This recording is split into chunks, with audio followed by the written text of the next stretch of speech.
नमस्कार दर्शकों, स्वागत है आप सभी का कार्यक्रम कृषि दर्शन में। दर्शकों, जैसा कि हम सभी जानते हैं कि भारत में विभिन्न प्रकार के फलों की खेती की जाती है और इसमें सेब की खेती से बागवानों को अच्छा मुनाफा देने वाली खेती माना जाता है।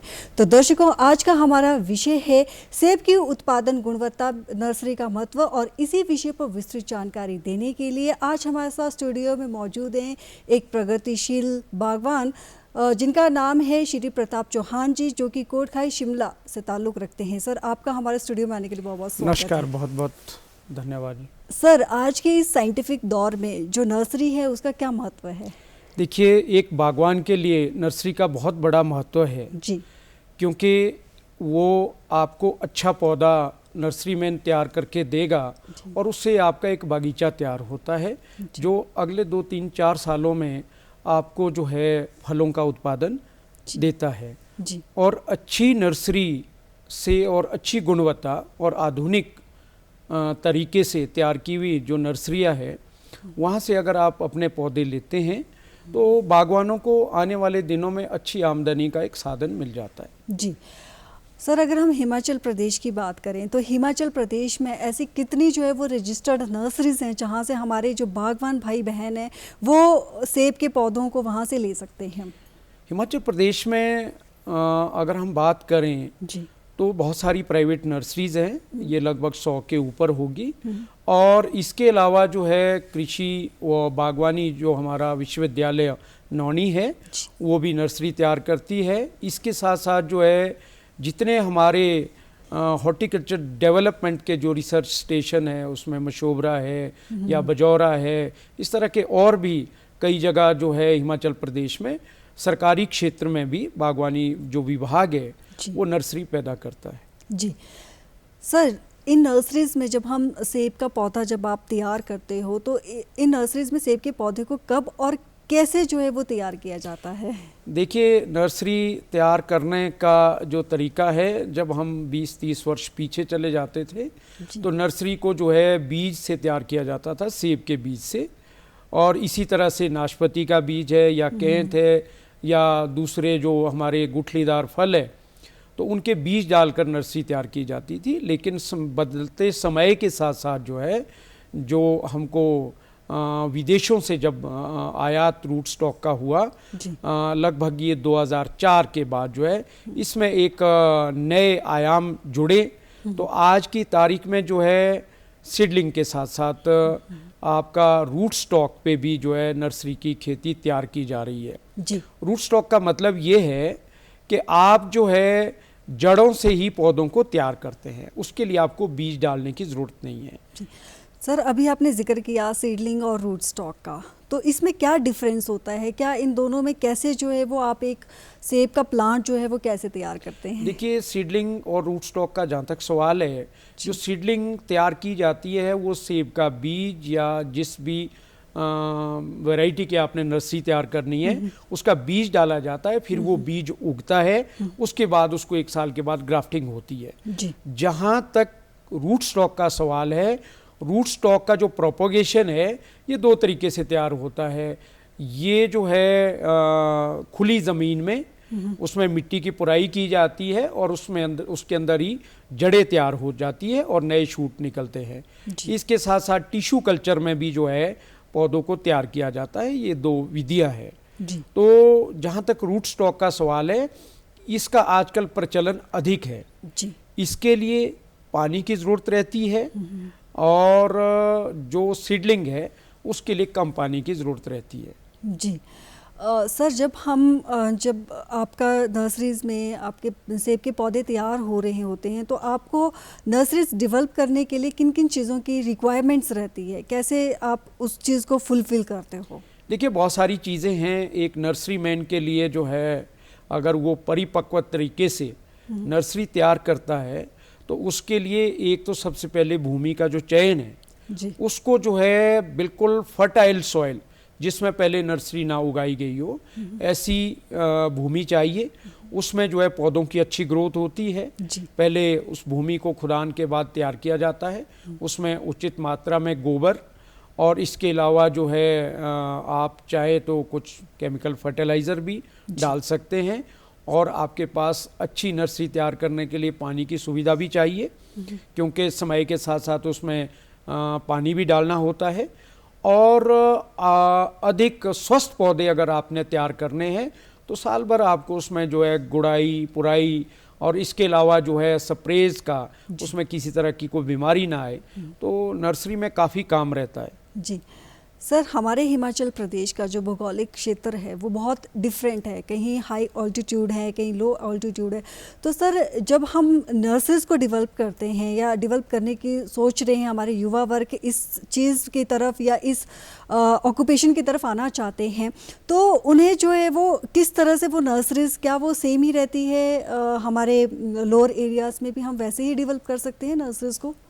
हाँ, ऐसा हो सकता है, लेकिन किसी नौजवान को अगर नर्सरी की खेती करनी है उससे पहले उसके लिए ट्रेनिंग का होना अत्यंत आवश्यक है जी। क्योंकि आज की तारीख में हमारा जो नौनी विश्वविद्यालय बागवानी का है वहाँ भी ट्रेनिंग मिलती है। इसके अलावा जो है ये हमारे जो रिसर्च स्टेशन है, चाहे वो बजौरा है चाहे ये मशोबरा है, यहाँ भी समय समय पे बागवानी विभाग जो है नौजवानों को आधुनिक नर्सरी उगाने के लिए ट्रेनिंग के प्रोग्राम रखता है। और आज की तारीख में बहुत सारे जो हमारे नर्सरी मैन हैं जो काफ़ी लंबे समय से, जैसे मैं स्वयं पिछले 30-32 वर्षों से नर्सरी की खेती कर रहा हूँ, तो नौजवान जो है उन नर्सरी मैन से जो काफ़ी लंबे समय से काम कर रहे हैं वहाँ भी वो अपनी ट्रेनिंग ले सकते हैं, और बागवानी विभाग भी इस पर ट्रेनिंग देता है जी। सर, जब हम आपने बोला कि ट्रेनिंग एंड नॉलेज की आपने बात की कि इसको प्रॉपर ट्रेनिंग एंड नॉलेज होनी चाहिए, तो किस तरह से वो अपने आप को रजिस्टर कर सकता है? क्या उसको रजिस्टर करने की ज़रूरत होती है उस समय? हाँ, आज की तारीख में नर्सरी को रजिस्टर करने की बहुत आवश्यकता है, क्योंकि जब भी कोई बागवान कोई नर्सरी लेगा तो उसके लिए जो है, अगर वो कुछ सालों के बाद वो जो पौधा उन्होंने मांगा वो नहीं निकला, मांगे लाल रंग के पौधे और निकले हरे रंग के फल, तो इसलिए जो है जो बागवान, लेकिन आज की तारीख में ऐसा है नहीं है, जितने भी जो नर्सरी मैन हैं वो बहुत अच्छे तरीके से अपना काम कर रहे हैं। और हाई कंपटीशन का ज़माना है, विदेशों से भी पौधे आ रहे हैं, बागवानी विभाग भी तैयार कर रहा है, बहुत सारे नर्सरी मैन भी है जो प्राइवेट तरीके से अपना काम कर रहे हैं। तो मुझे नहीं लगता कि आज की तारीख में किसी बागवान के साथ ठगी हो सकती है, लेकिन फिर भी बागवानों को नर्सरी खरीदने से पहले जानकारी हासिल कर लेनी चाहिए कि कहाँ से जो है हमें स्वस्थ और बिल्कुल जो ट्रू क्वालिटी है वो मिल सकती है, उसकी उनको जानकारी अवश्य लेनी चाहिए जी। सर, आपकी भी अपनी नर्सरी है, मतलब जहाँ पे आप एप्पल प्लांट्स को ग्रो करते हो, तो सर आप एक हेल्दी प्लांट को ग्रो करने के लिए आपकी क्या विधि रहती है? ये काफ़ी लंबा तजुर्बा है जी। अच्छी नर्सरी को तैयार करने के लिए जो है आपको ऑलमोस्ट पूरे वर्ष जो है नर्सरी के खेतों के साथ ही काम करना होता है, लेकिन इसमें ऐसा नहीं है, जैसे मैंने कहा स्टार्टिंग में आपसे, कि आपको जो है एक तो स्वस्थ भूमि का चयन करना है जी। क्योंकि नर्सरी एक बार जिस ज़मीन में लग जाती है, अगर दोबारा आप उसमें जो है नर्सरी की खेती करते हैं तो आपके पौधे जो है वो स्वस्थ नहीं हो पाते हैं। इसके लिए बहुत सारा न्यूट्रिशन की ज़रूरत रहती है, चाहे उसमें बात हम वर्मी कंपोस्ट की करें या गला सड़ा आपका देसी गोबर डालें, इसके साथ साथ जो है ऑर्गेनिक जो आपके इंसेक्टिसाइड फंजीसाइड्स है उसका भी आप इस्तेमाल कर सकते हैं, लेकिन बहुत सी बीमारियों का खतरा रहता है, इसमें आपको इंसेक्टिसाइड का भी इस्तेमाल करना पड़ता है। और समय समय पे जो है आपको खाद पानी उसका भी पूरा ध्यान देना होता है। जैसे आपके गर्मी आती है तो उस वक्त जो है पानी सिंचाई की आवश्यकता रहती है। बरसात के दिनों में आपके नर्सरी के खेतों में पानी नहीं रुकना चाहिए, उससे जो है जड़ से संबंधित बीमारियां पैदा हो जाती है जी। तो मतलब बहुत सारी चीज़ें हैं जिस पर नर्सरी मैन को ध्यान देना होता है जी। और लगभग जो है ये पूरे साल जो है ये प्रक्रिया जो है उसमें चलती रहती है। और स्वस्थ पौधे के लिए आपका जो है नर्सरी का जो डिस्टेंस है, आप किस तरीके से ग्राफ्टिंग करते हैं, आपका जो है जो ग्राफ्टिंग के लिए आपने मटेरियल इस्तेमाल किया है, जो आपका सीडलिंग है या रूट स्टॉक है, वो हेल्दी है या नहीं है, उस पर ही अच्छा पौधा तैयार होगा। और नर्सरी तैयार करने में जो है आज की तारीख में जो बागवानों की डिमांड है उसके मुताबिक ही पौधे तैयार करने होते हैं। जी सर, जब एक बागवान जो है वो नर्सरीज में जाता है प्लांट लेने के लिए, तो उसको कैसे डिफ्रेंशिएट पता लगेगा कि ये एक हेल्दी प्लांट है या ये अनहेल्दी प्लांट है, या फिर जो वैरायटी वो लेने जाता है वो उसको वही वैरायटी मिल भी रही है या नहीं मिल रही है? ऐसा है नहीं है, लेकिन आज की तारीख में बागवान भी बहुत समझदार हो चुके हैं जी। उनको जो है बहुत सारी नॉलेज है, लेकिन फिर भी जो है जब भी कोई बागवान किसी नर्सरी में जाता है और वो नर्सरी की बात करता है खरीदने की, तो उसको जो है आज की तारीख में 1 साल 2 साल 3 साल के पौधे हैं जी। अगर उनको जल्दी उत्पादन में जाना होता है तो वो 3 साल का पौधा लेता है। पौधा आपका हेल्दी होना चाहिए, उसकी अच्छी ग्रोथ होनी चाहिए, और इसके साथ मेन बात ये है कि उसका जो रूट सिस्टम है, जड़ें जो है उसकी स्वस्थ होनी चाहिए। जड़ों में जैसे वूली एफिस है या किसी तरह का कोई कैंकर है या रॉट की जो है जड़ गलन है, तो इस तरह की बीमारियां वो दिख जाती है और उसमें जो है उनको सावधानी बरतनी चाहिए। जी सर, जब भी कोई आपका जो बागवान है या कोई भी युवा वर्ग जिसको इसके बारे में नॉलेज नहीं है, जब वो नर्सरी से प्लांट लेकर आता है तो वो कितने टाइम तक उस प्लांट को बाहर रख सकता है, फिर उसको जो है वो मतलब अपने डाल सकता है, या कैसे वो विधि क्या रहेगी उसके एक प्लांट को उगाने की? ये बहुत महत्वपूर्ण सवाल आपने पूछा है।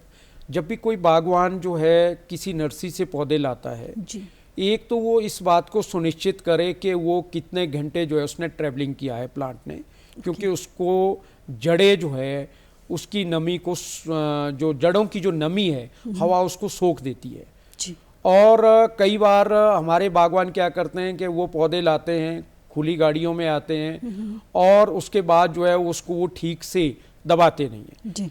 जब भी नर्सरी से पौधा आता है कि अगर वो दूसरे या तीसरे दिन तक उसके ऑर्चर्ड तक पहुंचता है तो उसको जो है उसको पानी के टब में या ड्रम में डाल देना चाहिए, ताकि वो एक बार जो है जहाँ से वो अप्रूट हुआ है, अप्रूट होने के बाद पौधा जो है शॉक में होता है। फिर वो जब उसको पानी में डालेंगे आप, उसके बाद वो इजी फील करेगा। उसके बाद वो क्या करें कि उसको जो है मिट्टी में अच्छी तरह दबा दें जब तक उसको प्लांटेशन में जाना है। मेरा ये मानना है जब भी आप नर्सरी से पौधा लाते हैं तो अधिकतम जो है 10 से 12 दिनों के अंदर जो है उसको आपको लेआउट कर देना चाहिए जहां उसको वो लगाना चाहते हैं, मतलब प्रॉपर प्लांटेशन। हाँ, इसको जो है बड़े लंबे समय तक जो बंडल होते हैं उसके बने हुए उसमें उसको रखना नहीं चाहिए, क्योंकि उसमें क्या होता है कि कई बार उसमें हवा जाने का खतरा रहता है, कई बार जो है उसमें अगर अधिक मॉइस्चर हो गया तो जड़ सड़ने का खतरा रहता है। इसके साथ साथ जो है कई बार कुछ बागवान जो है उसको मॉइस्चर देते ही नहीं है तो उनकी जड़ें वैसे ही खराब हो जाती है, तो उन पौधों का जो सर्वाइवल रेट है वो कमज़ोर हो जाता है।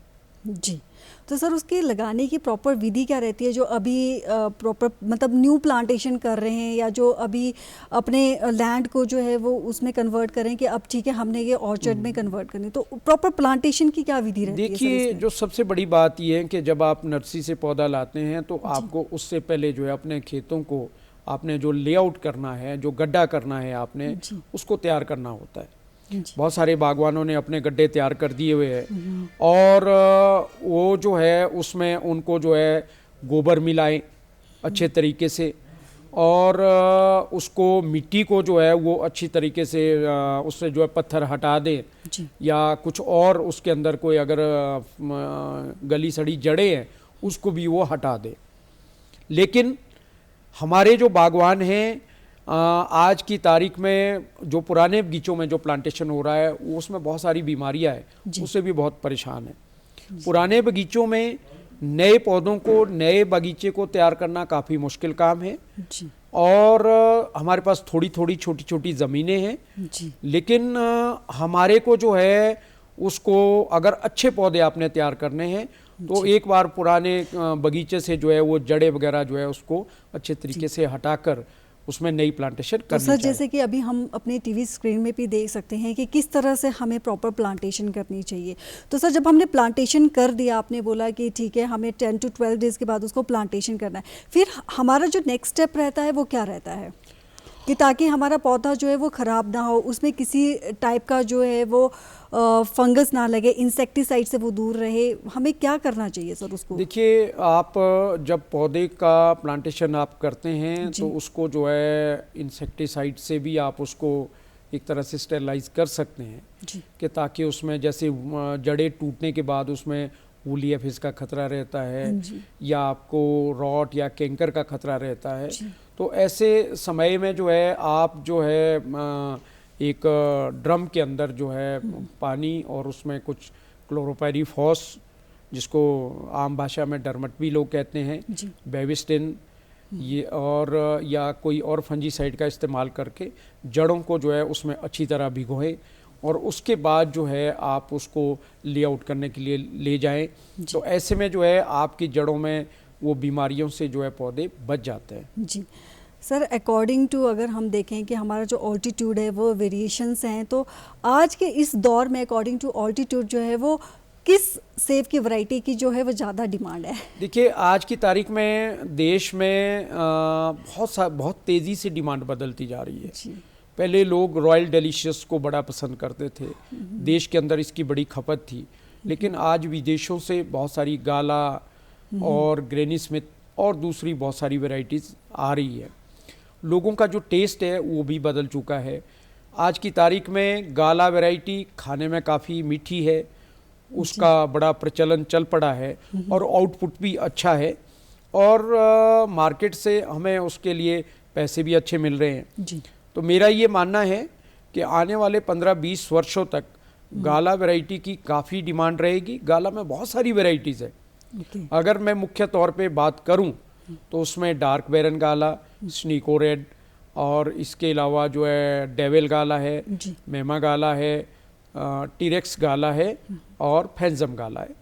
ये 5-6 वैरायटियाँ जो है काफ़ी प्रचलित है और इसकी काफ़ी डिमांड है। इसका कलर और आकार दोनों चीज़ें काफ़ी अच्छी है जी। सर, अगर कोई युवा वर्ग जो है वो सेब की खेती करना चाहता है तो उसे सीडलिंग और रूट स्टॉक में से क्या प्रेफर करना चाहिए? देखिए, मेरा मानना ये है कि हिमाचल प्रदेश में जो टॉपोग्राफी है जी, वो उसमें बहुत वेरिएशंस है। आप 4000 फीट से लेके 9-10 हज़ार फीट तक सेब की खेती करते हैं। उसमें ईस्ट फेसिंग है और वेस्ट फेसिंग है, शेडी और सनी अगर मैं कहूँ। कई जगह आपके पास पानी नहीं है। जहाँ आपके पास पानी की कमी है, मैं बागवान भाइयों को और नौजवान साथियों को ये कहना चाहूँगा कि वो वहाँ पर जो है सीडलिंग के ऊपर ही खेती करें जी। और जहाँ पर आपके पास पानी है, आपकी भूमि काफ़ी अच्छी है, वहाँ आप रूट स्टॉक पर भी खेती कर सकते हैं। लेकिन मैंने पिछले कुछ वर्षों में इस बात को देखा है, रूट स्टॉक के ऊपर जो प्लांट्स की जो लाइफ है वो बहुत ज़्यादा नहीं है। जैसे M9 है, 15 से 20 साल के अंदर जो है आपका पौधा ख़त्म हो जाता है। इतने हमारे पास संसाधन है नहीं है, उसको सपोर्टिंग सिस्टम चाहिए होता है और इसके अलावा जो है आपको उसको अच्छा न्यूट्रिशन देना होता है। लेकिन सीडलिंग क्या है कि इसमें बहुत ज़्यादा मेहनत करने की ज़रूरत नहीं है। फलों के आकार और गुणवत्ता में भी कोई बहुत ज़्यादा फ़र्क है नहीं है जी। तो मेरा उन बागवान भाइयों से अनुरोध है, जहाँ उनके पास पानी नहीं है या वो सनी साइड पे है, तो उनको जो है खेती सीडलिंग पे करनी चाहिए। तो सर, जैसे आजकल हम देख रहे हैं कि हमारा जो टाइम है वो चेंज हो रहा है। पहले हमारे पास एक जॉइंट फैमिलीज होती थी, लेकिन आज न्यूक्लियर फैमिलीज है, जिसके वजह से हमारे लैंड होल्डिंग्स जो है वो कम हो गए हैं। तो उस सिचुएशन में भी हमारे जो बागवान हैं उनको क्या प्रेफर करना चाहिए? मैं ये समझता हूँ कि ज़मीनें हमारी बंटवारे के बाद छोटी होती जा रही है जी। ऐसी परिस्थिति में आपको ना मल्टी फ्रूट कल्टीवेशन करना चाहिए। जो आपकी बीड़ होती है, बाहर वाला जो एरिया होता है, मैं बागवानों को सजेशन दूंगा कि वहाँ जो है वो नाशपाती और प्लम की खेती लगाए हल्की ज़मीन में जहाँ मॉइस्चर कम रहता है, आपकी जो बाउंड्रीज है। तो दूसरा जो है, जो आपकी अच्छे वाली भूमि है उसमें आप सेब की खेती करिए। इसके अलावा मैं कहूँगा कि जो परसिमन की भी खेती है, जो ज़्यादा मेहनत नहीं कर सकते हैं, उसमें अच्छी आमदन है, तो उस तरह के जो बाउंड्री जो है आपकी है, उसमें परसिमन, नाशपाती, प्लम, इनकी खेती आप कर सकते हैं। उसमें आमदनी भी अच्छी है और डिमांड भी इसकी बढ़ रही है। लेकिन जहां आप जो आपके पास अच्छी भूमि है उसमें आप सेब की खेती करिए, तो आपके पास कम भूमि में अधिक उत्पादन होगा। और एक इम्पॉर्टेंट चीज़ है कि सेबों में बहुत सारी बीमारियां आती है, जैसे रूट बोरर है। अगर आपने बाउंड्री में प्लम की खेती आपने की है, या आपने परसिमन की खेती की है, या आपने नाशपाती की खेती की है, जो बीड्स आते हैं और वो जो है रूट बोरर के एग्स ले करते हैं, उनकी जो पत्तियां होती है वो जो है कड़वी होती है खाने में। तो वो जो है वहां से वो उनको रिपेल करते हैं, वो देखते हैं कि ये हमारे लिए सूटेबल नहीं है। ऐसे में बहुत सारी बीमारियां आपकी सेब की बच जाती है अगर इस तरह की खेती आप करते हैं। तो सर, जैसे हम देखते हैं कि ज्योग्राफिकल एरिया हमारा डिफरेंट है, क्लाइमेटिक कंडीशंस भी डिफरेंट है, तो हमें जो है वो कहाँ पर किस प्रकार के जो है वो फ्रूट्स जो है वो लगाने चाहिए? मेरा ये मानना है, जैसे हिमाचल में जो लो हिल्स है, जिसमें आपका सोलन है, कुछ आपके कांगड़ा के कुछ एरियाज़ है, चंबा के कुछ लोअर एरिया है, डिस्ट्रिक्ट शिमला में भी कुछ लोअर एरियाज़ है, यहाँ लोगों को जो है स्टोन फ्रूट की खेती करनी चाहिए। और ख़ास तौर पे उनको प्लम, परसिमन और आपका उनको नाशपाती की ओर अगर वो ज़्यादा ध्यान देंगे तो उनको ज़्यादा आमदन आएगी। जो जब हम हाई हिल्स की तरफ चले जाते हैं तो वहाँ पर जो है उनको सेब की खेती पे ज़्यादा ध्यान देना चाहिए। जैसे किन्नौर की बात है, वहाँ तो ऑर्गेनिक तरीके से सेब तैयार हो रहा है, तो वहाँ के बागवानों को कोऑपरेटिव्स बना के सरकार की मदद लेकर अपने वहाँ का जो उनका उत्पादन है उसको ऑर्गेनिकली सर्टिफाइड करना चाहिए, और उनको जो है उसमें ज़्यादा मुनाफा हो सकता है। और इसके अलावा जो है हमारे स्टेट के अंदर जो है अखरोट की भी अच्छी खेती हो सकती है जी। अखरोट की भी अच्छी डिमांड है, लेकिन बादाम की खेती के लिए मैं सजेस्ट नहीं करूँगा, उसका उत्पादन कम रहता है। प्लम जो है इस वक्त सेब के बाद उसकी जो दूसरे नंबर की खपत है हमारे देश के अंदर। वैसे हमारे प्रदेश के जो बागवान है काफ़ी भाग्यशाली है जी। अगर हम फलों का उत्पादन एक प्रोफेशनल तरीके से हमारे किसान इसकी खेती करते हैं तो हमारे देश की आबादी काफ़ी है जी। हम जितना सेब पैदा कर रहे हैं, हिमाचल, जम्मू कश्मीर और उत्तराखंड सब मिला के जितना सेब पैदा कर रहे हैं, इससे कहीं ज़्यादा सेब जो है आयात हो रहा है जी। तो हमारे देश के अंदर इसके बिकने की जो है कोई दिक्कत है नहीं है, लेकिन हमारे को गुणवत्ता का विशेष ध्यान देना होगा। अच्छी किस्म और अच्छी गुणवत्ता का जो फल है हमको उसको पैदा करना चाहिए, और उसमें जो है हमारे बागवानों को काफ़ी अच्छा लाभ मिल सकता है। तो सर, इसमें क्या गवर्नमेंट की भी कोई स्कीम्स ऐसी हैं जिससे हमारे बागवानों को लाभ प्राप्त हो? गवर्नमेंट्स की बहुत सारी स्कीम्स हैं जो बागवानों को मिल रही है, जैसे नेटिंग है, ओले से हमारा बहुत भारी नुकसान होता है बागवानों का, तो नेटिंग पे भी जो छोटे बागवान हैं सरकार उसमें 1 लाख से 1,20,000 तक की सब्सिडी दे रही है, लगभग 80 से 90% का अनुदान है। इसके अलावा जो है सरकार फर्टिलाइज़र पे भी कुछ सब्सिडी देती है, और इक्विपमेंट्स है जैसे आपके पावर स्प्रेयर है, पावर टिलर्स है, उसमें भी सरकार की तरफ से हमें अनुदान मिलता है। और इसके अलावा जो है नेटिंग के साथ साथ जो है मार्केटिंग के लिए भी सरकार ने काफ़ी अच्छा बंदोबस्त किया है, जगह जगह में मंडियाँ खोली गई है जी। तो आज की तारीख में सरकार भी अच्छा काम कर रही है और बागवान भी अपना पूरा प्रयत्न कर रहे हैं कि अच्छा वो उत्पादन करें, और अंतर्राष्ट्रीय स्तर पे आज हमारा कंपटीशन है जी। श्री प्रताप चौहान जी, आज आपने बहुत ही उम्दा जानकारी हमारे दर्शकों के साथ साझा की। आप अपना बहुमूल्य समय निकालकर हमारे साथ स्टूडियो में आए और आपने इतनी बहुमूल्य जानकारी हमारे दर्शकों से भी साझा की। आपका बहुत बहुत धन्यवाद। धन्यवाद दर्शकों, ये था हमारा आज का कार्यक्रम। अगले अंक में फिर आपसे मुलाकात होगी एक नए विषय के साथ। तब तक के लिए हमें इजाज़त दीजिए। नमस्कार।